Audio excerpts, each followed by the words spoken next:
Bismillahirrahmanirrahim. Assalamualaikum warahmatullahi wabarakatuh.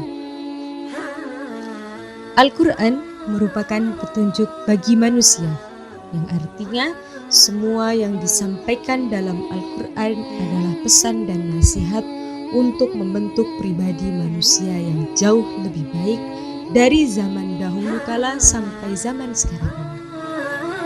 Al-Quran menyampaikan pesan dan nasihat kepada manusia, diantaranya melalui kisah-kisahnya.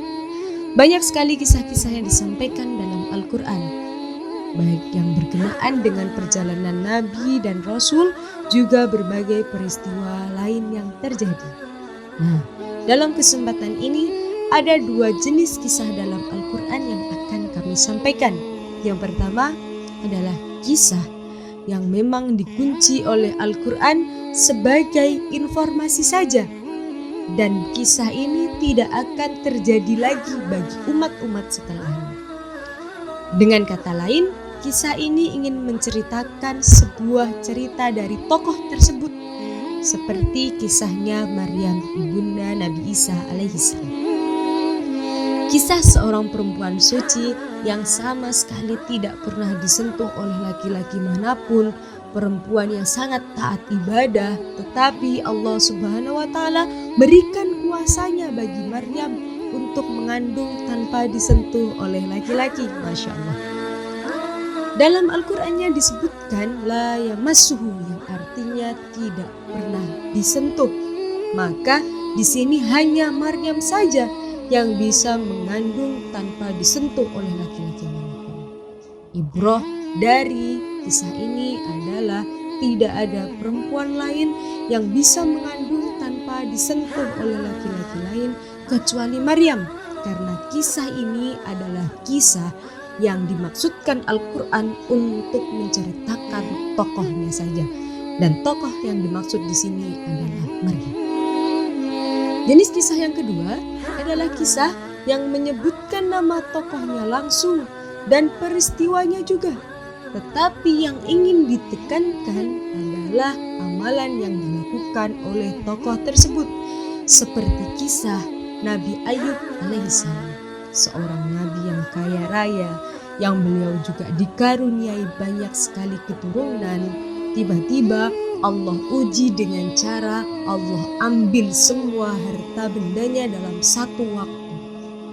Kemudian di hari berikutnya Allah Subhanahu wa Ta'ala juga wafatkan semua anak-anaknya dalam satu hari juga. Tetapi ujiannya tidak berhenti sampai situ. Lagi-lagi Allah uji beliau dengan sebuah penyakit yang belum pernah dialami oleh siapapun. Lantas apa yang dilakukan Nabi Ayub? Nabi Ayub tidak pernah mengeluh. Beliau tetap menjalankan amalan-amalan ibadahnya dengan sangat istiqomah. Bahkan sampai beliau merasa kesulitan ketika penyakitnya mulai semakin parah. Setelah merasa kesulitan, Nabi Ayub baru kemudian meminta kepada Allah untuk mengurangi ujiannya agar Nabi Ayub tetap bisa melakukan ibadah. Dan Masya Allah, Allah seketika itu ambil semua ujian yang diderita Nabi Ayub. Bahkan Allah juga mengembalikan kenikmatannya kepada Nabi Ayub dan lebih banyak lagi. Nah, sebagaimana juga disampaikan dalam ayatnya, wa dzikra lil abidin.